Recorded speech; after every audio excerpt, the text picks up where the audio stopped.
Just the walk from the desk to an actual chair, I bumped into somebody else, and I was like, "Oh, sorry. I didn't mean that." Like, I just could not see straight. Uh, Ended up, going into a room. They finally saw me. Uh, they told me that I had a stroke. What's up, everybody? How y'all doing? I just want to share a testimony of some things I was going through a couple months ago. Thanks be to God I'm alive, because I could have been dead. But, I just want to thank God for sparing my life and giving me another chance, like, for real. So this is what happened. April 27th, I woke up, grabbed my phone, per usual, just looking at whatever. And my phone just started getting bright, like it was glowing almost. I'm like, what's going on with my phone? What's going on with my eyes, rather? I'm like, something's going on. Put the phone down. 3 minutes later, everything's fine, normal. I get some breakfast. I run a couple errands, come back home. I take a nap. I took a nap, woke up. My eyes were jacked up. I couldn't see straight. Like, imagine looking to the left, slanting your head, and now you can see straight. You can see regular. That's how bad my eyes were. I didn't know what was going on. So I ended up calling the eye doctor that does my contacts, just to try to talk to somebody about something. He wasn't in. The assistant told me, call somebody else, because we don't know nothing about that. I called another eye place. They said, maybe you need to go to the ER. I called my mother. My mother was like, go to the ER. I went to the ER, but guess what? I couldn't drive.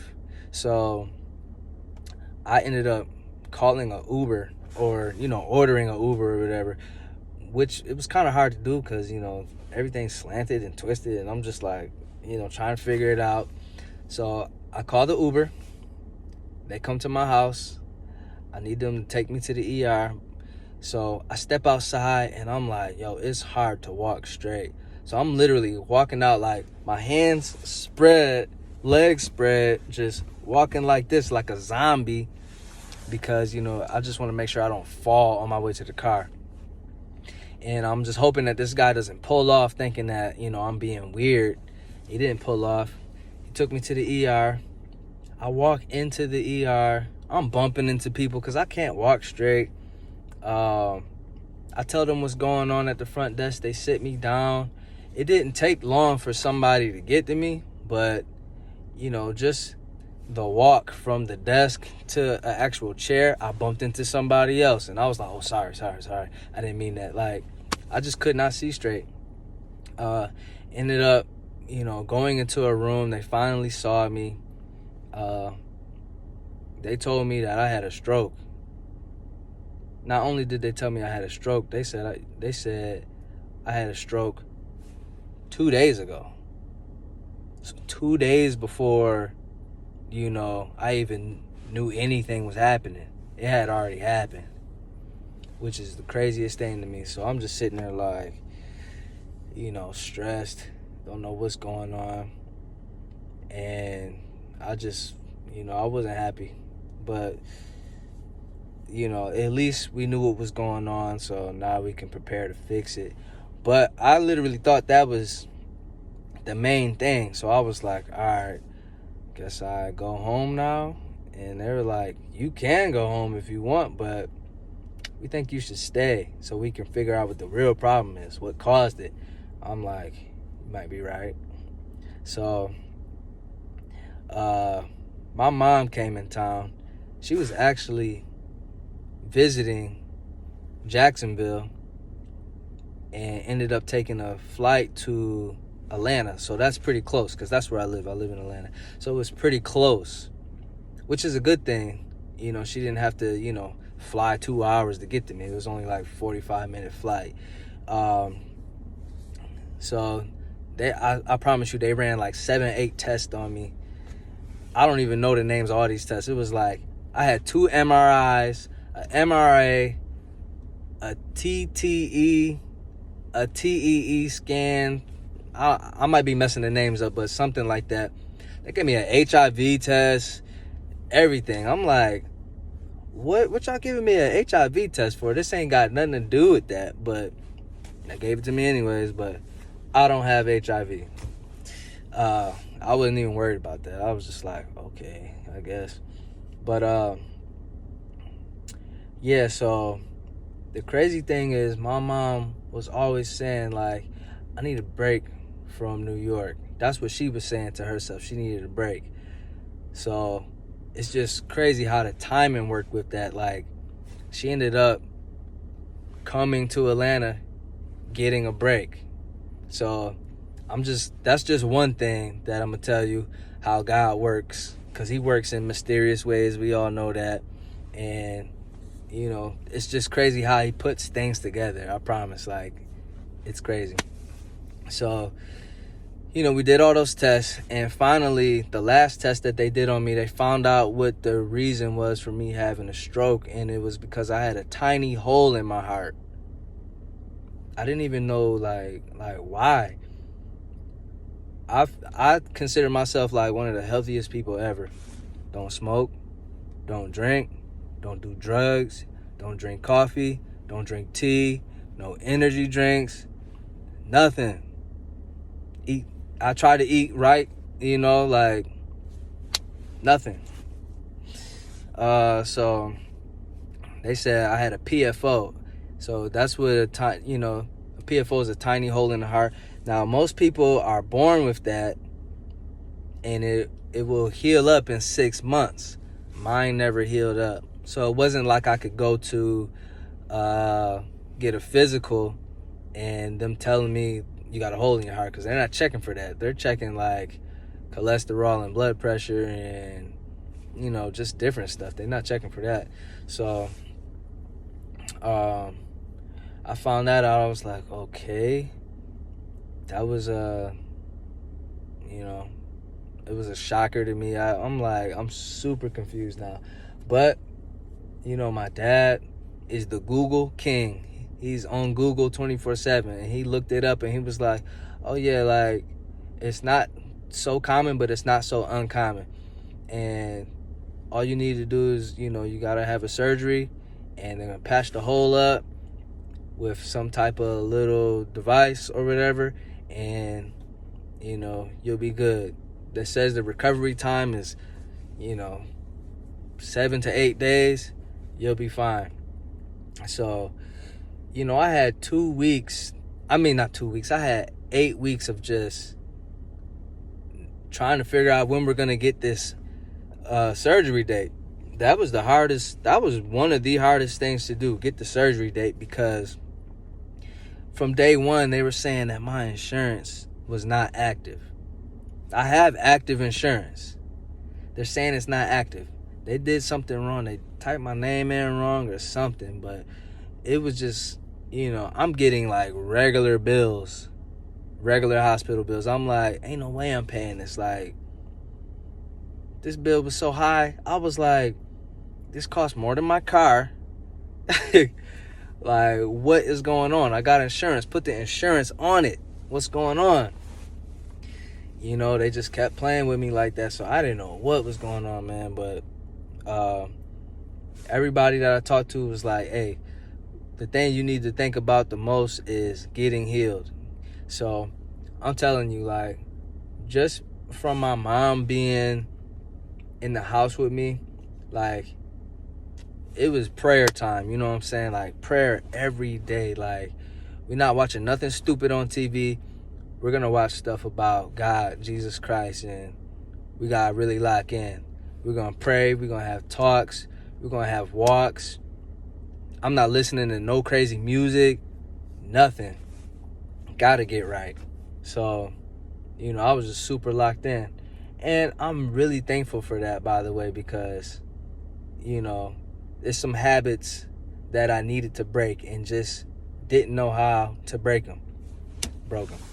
So, thank you, God, for that. But,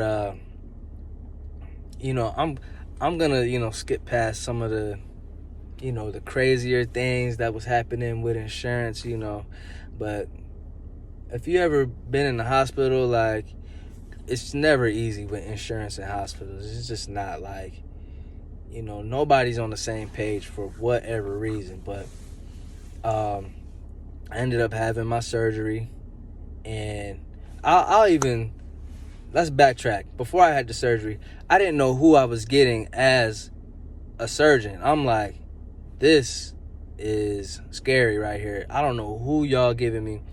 They gave me some lady, and it just seems like she didn't care. Like, it felt like I was just a money grab, and I didn't want it to feel like that. I'm like, I'm a human, you know that, right? Like, do the right thing. It just felt like it was a money grab. So we didn't end up going with her. They gave me somebody else. And matter of fact, when they gave me that other person, they was like, who told you to go to her? Like, this is your guy right here. You should have been going to him in the first place. I'm like, well, I'm glad that we figured that out. So, I have a friend that is a manager over 2 hospitals.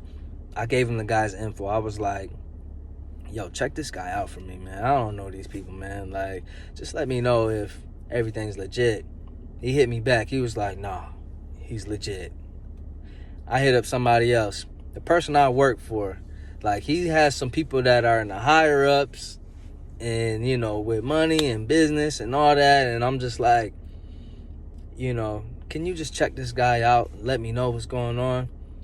And he hit me back the next day. He was like, he's legit.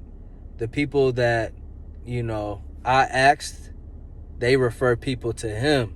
I was like, boom, we're good.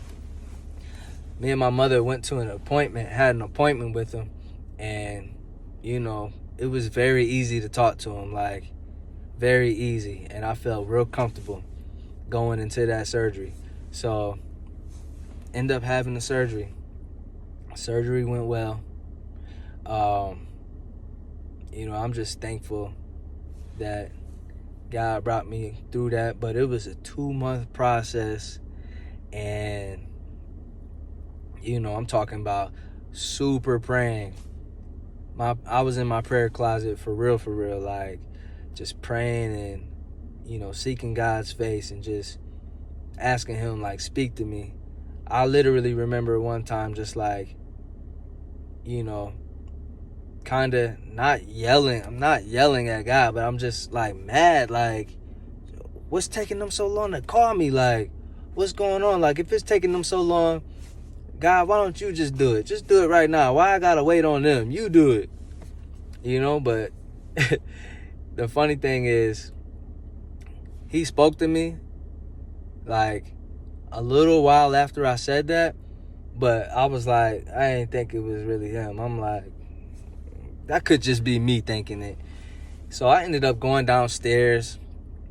Me and my mom got into a little debate. It wasn't like nothing crazy, but it was just a debate. And just about, I don't even remember what it was about. But then we ended up talking about God. And she was like, you want to know what God told me? God told me to wait. And I was like, oh, shoot. He just told me that.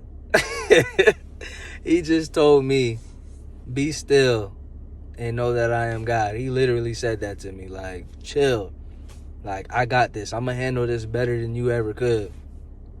So that's confirmation right there that, you're going to be fine.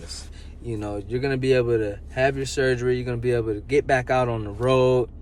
And that was another thing. Like, I told you, like, 7-8 days, I'm back on the road after heart surgery. Okay? It wasn't open heart surgery. But it was heart surgery. Nonetheless, they had to go through some veins. But, like, that's real deal. So,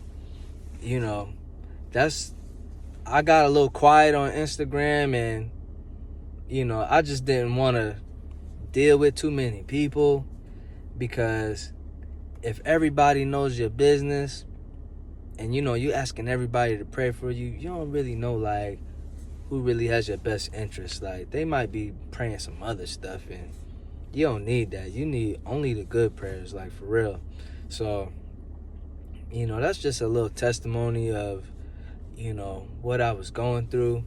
I might have skipped some serious parts because, like I said, you just don't know who's watching. And there's some parts that I really would like to tell, but you might just have to meet me in person, for me to tell you that. But I will say this. Those crazy bills that they were giving me, like, I'm good. That's all I'm going to say. I'm good. So, thank you for hearing me out, hearing my testimony. Man, listen.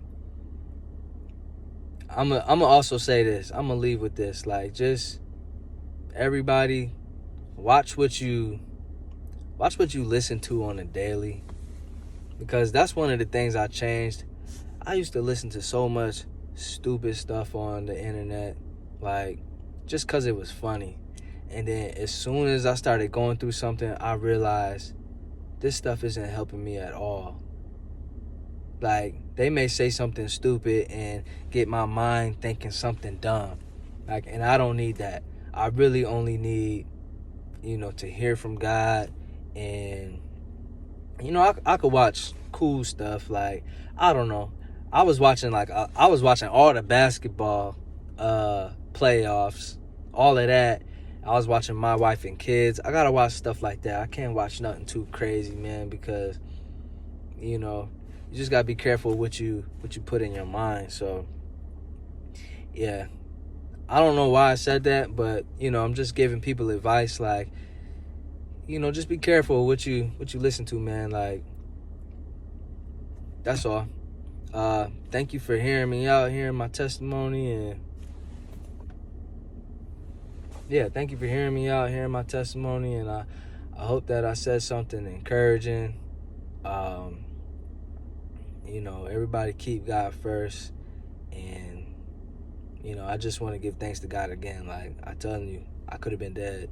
I am alive, and I'm going to make sure that I tell as many people as I can about this, because that's what God wants me to do. He gave me this testimony so I can share it with the world, and that's what I'm going to do. So, thank y'all.